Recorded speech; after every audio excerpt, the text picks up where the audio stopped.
Hello and welcome to episode 204 of the 77 Club. Harry, start with socials.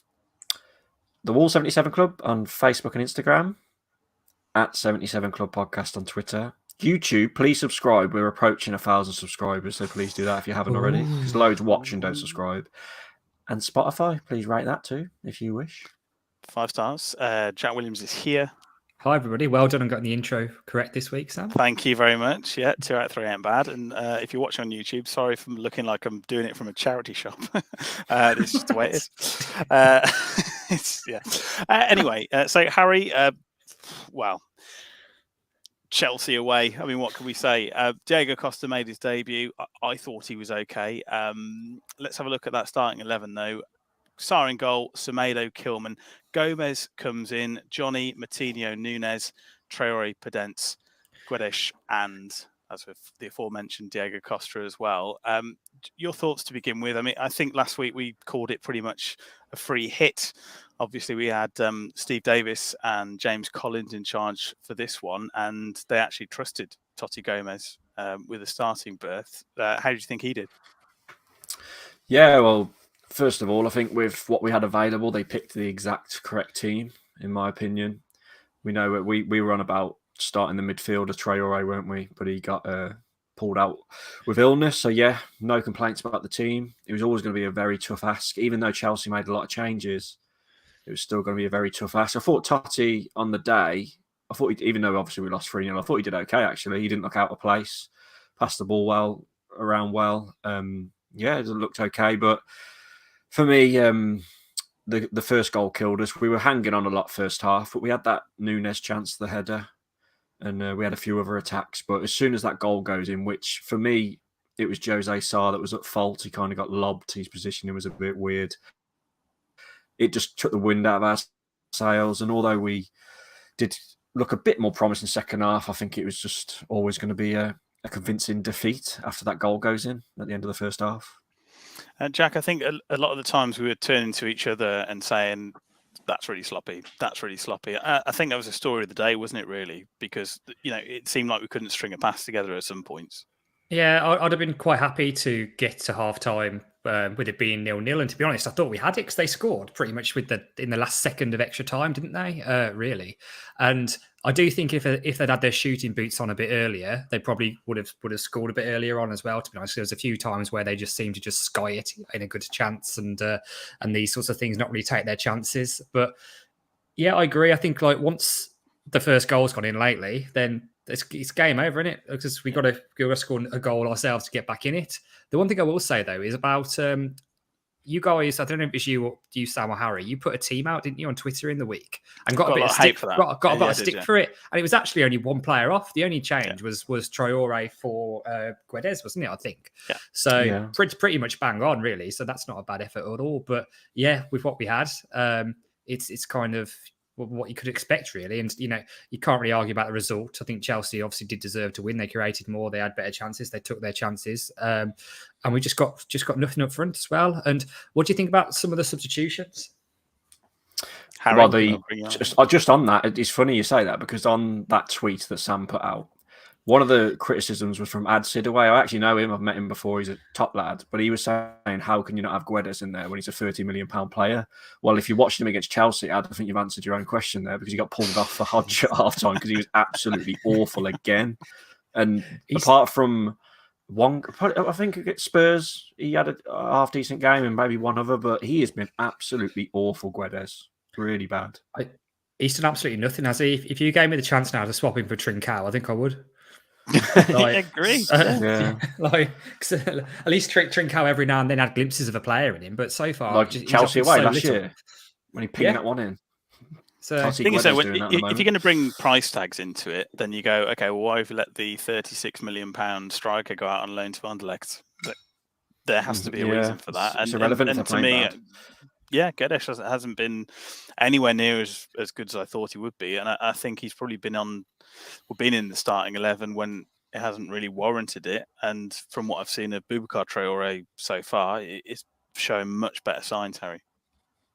Yeah, He's only had a few little appearances though, but he looked okay. So it's probably a bit early to judge him. But yeah, Guedes, that I agreed with the team you put out on Twitter. I wouldn't have started him, but obviously with the circumstances, he had to really because we didn't have many options. Obviously, Hwang did come on. I thought Hodge when he come on, he looked really promising actually. The young lad who come on in midfield. I don't know if you two remember because you were probably about 18 points deep at the time, but yeah, he was decent and he gave us a bit of spirit in that second half, and we attacked a bit. I thought Adama was quite threatening for us as well down the right. In terms of bad performances, I thought Johnny was shocking at left back.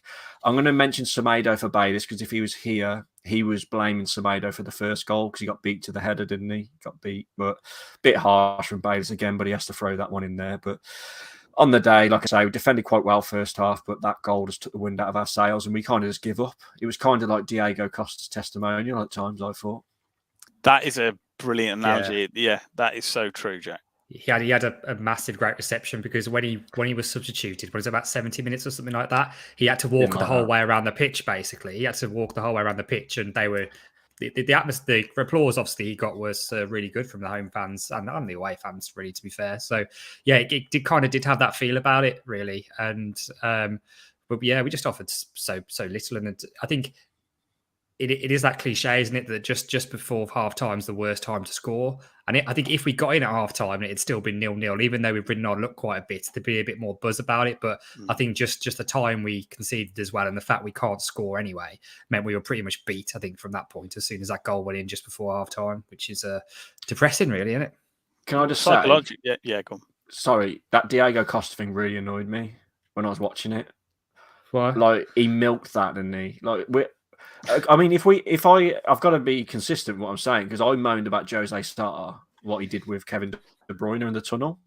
Yeah, against City. So for him to then walk around the pitch and lap an applause up and literally on purpose walk off that side so we could get the applause all the way around, I just thought that was a bit of bad taste considering we're struggling. And he's just lapping it up, making the day about his return to Chelsea and not about us as a team. I just really didn't like it. It's when you need a good man manager, and we haven't got any manager at the moment, so let alone anyone that can handle big egos. Jack, I think you made the point on the podcast either last week or the week before, saying that Large wasn't probably the person that would be able to control such a personality. And obviously you've got essentially the people that are training the youngsters day in, day out who've got to try and manage him now. Yeah, that's true. I mean, there's not many players to manage, though, is there? Or many fit players knocking about either. So maybe it's not too bad. But yeah, you're right. You can't throw in a temporary manager and get him to sort of coach Costa. But I think Harry might be reading a little bit too much into it. I was there watching it. I wasn't particularly bothered by it. But I suppose at that point the game was already pretty much gone in my head. So I don't know. He's allowed his little clap, and as long as he's switched on for the games that are coming up. But yeah. Is it promising that you've got 56 minutes under his belt, though, Harry? Is that part of the wider picture? Yeah, and obviously he's positive he never got injured. And there was that one, was it Pedence who put or was it Semedo? I can't remember. They put like a really poor pass through to him, and he probably could have scored. Was that first half, I believe? Do you remember that chance? Yeah. So on another day, he might have got a goal on one of our very few chances we had. But he does look, he's still got his position and things like that, hasn't he? And to be fair to him, he tracked back at one point. There was one point when he ran all the way back and made like a tackle in our own box. So he did show he cared at times. But for me, that was just a bit like, come on, man. Like, you've milked that a bit there. Just walk off directly to the dugout. Don't go all the way around the pitch. I just didn't like it.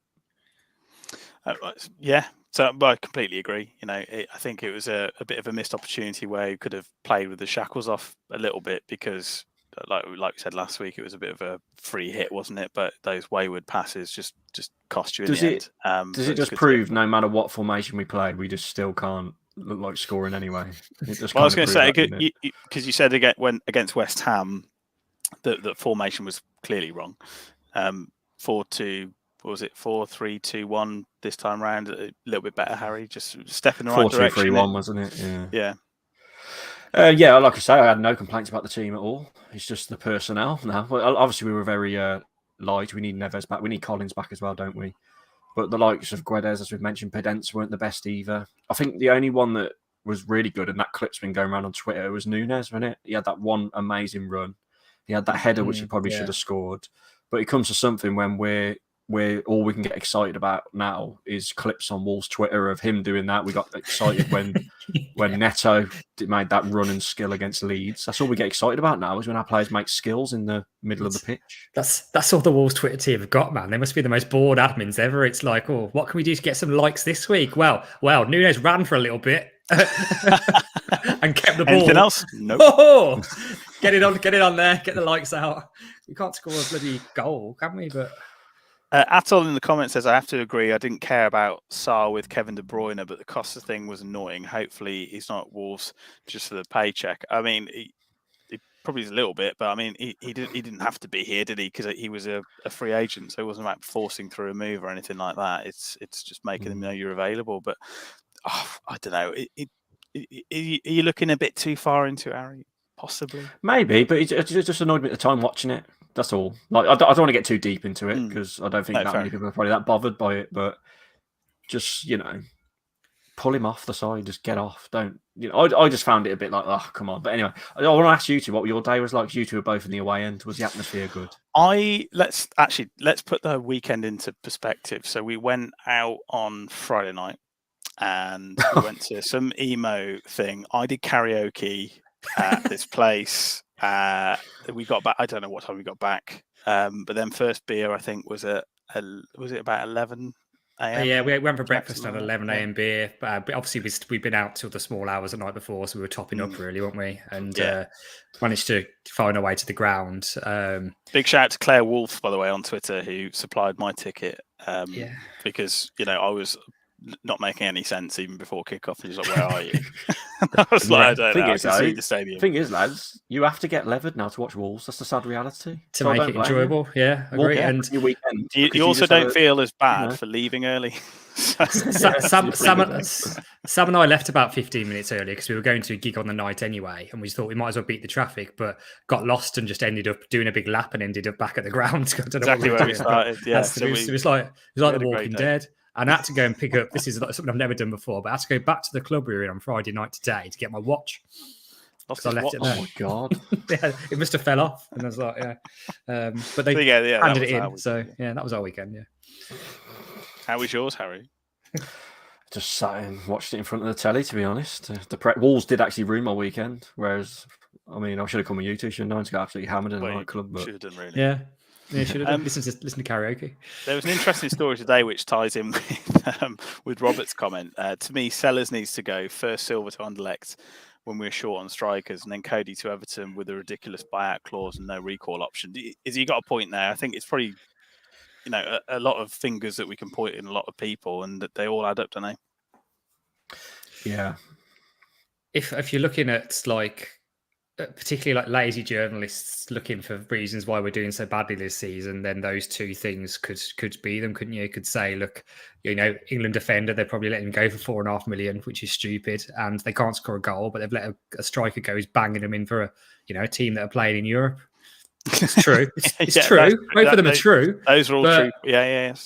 We know there's a bit more to it than that on both points, really, but you can see why there's some conclusions drawn from that. And, it's just we've let players go again when the squad is clearly just too small because an injury and a suspension here, suspension there, and we just haven't got enough players. Let's turn our attentions to the next game in the Premier League, Harry. Is the Morgan Gibbs White derby, and it is a must-win, isn't it? Well, yeah. Well, I've titled this podcast "Are Wolves in a Relegation Battle?" And for me, not right now, but if we lose this game Saturday, we are, aren't we? Yeah. Can you imagine if we lose Saturday? But it's not. It's starting to not be funny anymore, is it? If we lose Saturday, because we are literally in a relegation battle, and I know everyone says it, but with the squad we've got, that is criminal. Even with the injuries and suspensions, it's criminal that we're actually down there in 18th. I was thinking about this a little bit earlier, just before coming on, and I know that obviously every week we do a score prediction, and the problem is that I think they're more likely to score than we are. Because they scored 3 the other night. They scored a few the other day, didn't they? They scored 1 against Villa. They've scored, I don't think... this is the problem. Did they not have a 3-3 at one point as well? Or have I made that up? I think they've drew drew 1, lost 4, is it? Or 5 in the last one. Okay. They lost like 3-2 to Fulham, so they are scoring, you're right. Exactly. They are leaking goals, but we don't score, so that's... So what's going to be? And if you got a team that can't score versus a team that can score but just lets goals in, I'm not backing us to score. Like, I'm backing them to be able to get one in, particularly when we're still a first choice centre back down and whatever. And Costa's still our only striker and finding his feet, and the service he's getting is just non-existent. I've seen nothing in the last few games, particularly against Chelsea and West Ham, to suggest that we are going to go suddenly and win 3-0 at home against Forest. It's going to be a draw would not surprise me one bit. Harry, we know that at time of recording, Jeff Shee has gone out to Spain to talk to Julian Lopetegui. So we thought it would probably be all tied up by now, but that doesn't seem to be the case. I think he did watch the Chelsea game from the comfort of his own home. He knows what the challenge is going to be. That may be playing on his mind a little bit. We don't know. I imagine they're sticking quite a big paycheck in front of him to come and do the job, and it's a Premier League job. They're fairly rare. This game will probably therefore come too soon for him. What sort of starting 11 do you think will be picked this time round? Because I imagine changes need to be made. Yeah, first of all, I thought he'd be in time, but the rumours are that he's had family issues, isn't it? So I think that's why there's been a delay to that, which is unfortunate because this is probably the biggest game of the season so far by a mile. On the team, one thing that concerned me that's come out after the Chelsea game is because he took like a Dharma off of Chem Campbell, and I remember thinking, oh, why? And there's rumours that him, Guedes, I can't remember the other player, that were only like 60% fit and had to come off early because of the, like their technology and all that. So if that will play into a factor in what we start against Forest, I don't know. But I think it'd be the same formation, bring obviously Neves in, probably drop Guedes. And maybe if that Babacar Traore's back, get him involved in some way. I don't know. But having Neves back is going to be huge, I think. Because I think we did miss him. Although Nunes played well, I think we missed Neves, definitely. So get him back in. Jack, do you think that Neves will play in midfield, or do you think maybe they'll just stick him in goal? Because that'd be funny to watch. I think the fact that Totti started the other day, and as Harry touched on earlier, didn't really look out of place, means that we're not going to see Neves at centre back again, because it's just ridiculous, really. And that's what cost Bruno his job. But I've just got it up to see how many goals Forest have scored. Actually, it's less than I thought. They've only scored 7. I know we've only scored 3, which is pathetic. But Leicester, who are bottom, have scored 15. What's going on there? Yeah, they beat Forest 4-0, didn't they? That's true. Yeah, they had 4 against Forest. So Nottingham Forest have let in 22, minus 15 goal differences. It's quite a bit worse than ours. Mm-hmm. But I don't know, man. After what I've seen in the last few games, I wouldn't back us to win this game. No way. I know we say it all the time in games like this, but I think Molineu's a big factor because the atmosphere, as we've mentioned a lot, has been poor for God knows how long now. And it's 3 p.m. on a Saturday. Hopefully it can be a good atmosphere. And if it's not, I just hope we don't get on their back. Because if we go 1-0 down, which could happen, I hope Molineux just don't turn, because it could become a disaster. If Gibbs White put them 1-0 up. I think if that happens, it's justifiable that we should turn on them, really. Like I don't see why we should defend them anymore, really. Because it's been bad for a long time. It's not just the fact the fans are shit. It's that the performances are just scored 3 goals all year. Yeah, and if you take into account the end of last season, what's there to get all excited about? Oh, Nunes did a good run. Again, you're back going in those sort of circles, aren't you? So, if ever we come out slow and we go 1-0 down, it's going to be bitter in there, but justifiably, I think. I know you mentioned our Wolves in a relegation scrap. How important do you think this game is, Harry, and also possibly will be when it comes to the end of the season? You look back and go, actually, that was either a turning point for one reason or another. I know it's cliche, but it is a 6-pointer this early. It just is. I think it is. Yeah, with the way things have panned out for us, it just is, because if we win, the mood will be lifted, and then we've got a couple of fixtures coming up which are winnable, and things will start to look good again. And then Collins will come back in a few games' time. If we lose, it's going to be so toxic, like unbelievably toxic, and it could really affect us, and we could end up going into the break of the World Cup being in the bottom 3, which would just be an absolute disaster. And if we win as well, it gets Lopetegui coming into a bit of a better situation too. So it's absolutely massive. And big pressure on Steve Davis, isn't it? And Collins to. It's just massive, really is, and I do feel for him because we have been kind of unlucky with suspensions and injuries. So, but luckily for us, which I hope I'm not jinxing it by saying this, Forest are pretty bad, so we have got a chance. You said it. I can't believe you said it.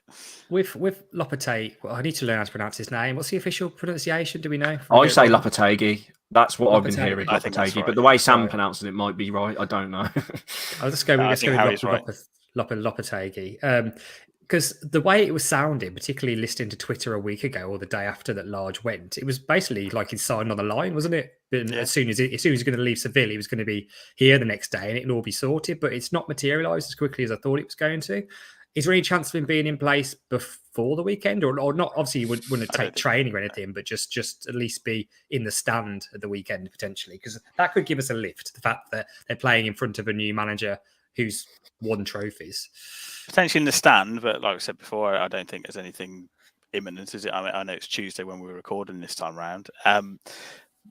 But these October fixtures, Harry, obviously Forest at home, which we'll talk about now, Palace away, then we've got Leicester at home, Brentford away, sort of to finish off October, and then we've got that sort of run of games into the World Cup, which sort of is looking like Brighton at home, Leeds at home, and Arsenal at home as well. So, like say, I think it comes back to the Molineux point, doesn't it? Is to rouse the fans, but give the fans something to shout about.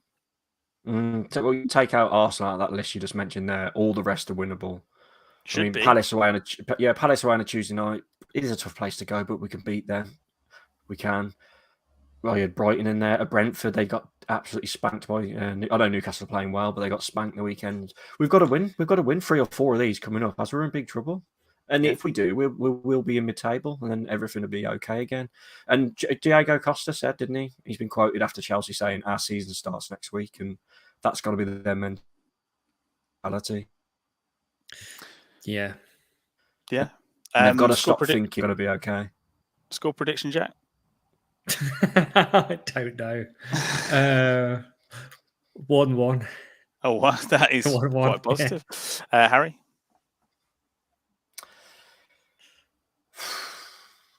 3-2 Wolves.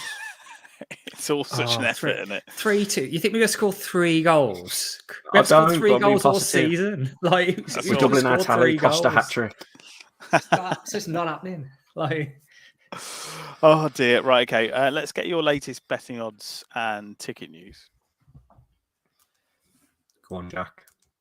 I haven't got any betting odds. There's not a lot of ticket news. I did news, the betting actually. odds. Don't worry. I did the betting odds.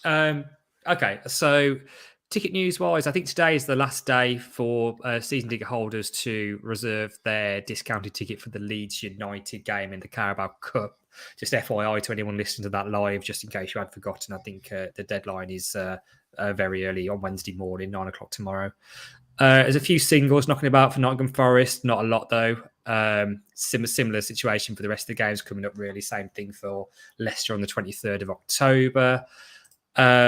Away games, there's still some left for Crystal Palace, actually. So I said last week there was going to be a very undesirable game. So, just the fact it's on a Tuesday night and the location means I think anybody who wants a ticket for that is going to be able to get one. So any Wolves fans, particularly living in South London, who want to go to an away game, that really is your chance there to go down next Tuesday night. Brentford is obviously actually is a closed shop because there's so few tickets, really. I'd imagine there'll be a ballot for those at some point. And that's it, really, for now. That's it. I mean, there's not that many games left either, is there? Till there's a little break going on, really, looking at it now. So, that's all I've got. Harry has some betting odds. For the first time in a while, we are favourites. 4-6 on. Wolves win. 17-4 Forest. Quite surprised at that. I can't stress how much I would not touch 4-6 Wolves for Saturday. Oh, no. That's shocking. No way. No chance at all. Odds on against us. That, come on. Sorry, carry on. I don't know if we lost Harry. 1-1 is 6. Oh, yeah, 1-1, 6-1. Harry's back on the AOL dial-up, isn't he? Am I back now? I think so. Just about, yeah. Yeah, 4-1 if you can hear me. Can you hear me? Yeah, we can hear you. Yeah, you've just got Steve Cooper eyes. 4-1 Wolves is 28-1. You're gonna back it? Yeah. 2-1 Wolves is 7-1, Sam. Good. Yeah, keep going. Yeah, I'm still going. This is how we make the podcast drag it out a bit, isn't it? Really? Diego Like... Costa. Oh. I don't know if you heard that. Did you hear that? No. Okay. Oh, Costa, dear. first goal scorer, 3-2 Wolves is 80-1. 80s. Yeah. None of them are very good, are they? Forest to be winning at halftime, Wolves winning at full time, 22-1. That'll do for the betting news. I'm currently dropping in and out of this stream like. That'll do. Well, I think maybe we should end it there just to save any blushes. Secondly, big well done to Chem Campbell for winning a new deal as well. But we'll say goodbye to Harry Mansell. The Villa news. The Villa news. Oh yeah. So I don't think it's been confirmed yet, but King Charles, or the new King Charles, or whatever you call him now, coronation is going to be on, is it May the 6th, they said, which clashes with the same day we play Aston Villa, so expect that one to be moved, I would assume, probably just for policing reasons. That but I don't know how it'll work, but yeah. Lovely. We'll leave it there because Harry is about half an hour behind us. We'll say goodbye to Harry Mansell. Goodbye. Goodbye to Jack Williams. Yeah, bye. Goodbye from me. Goodbye. Oh, dear.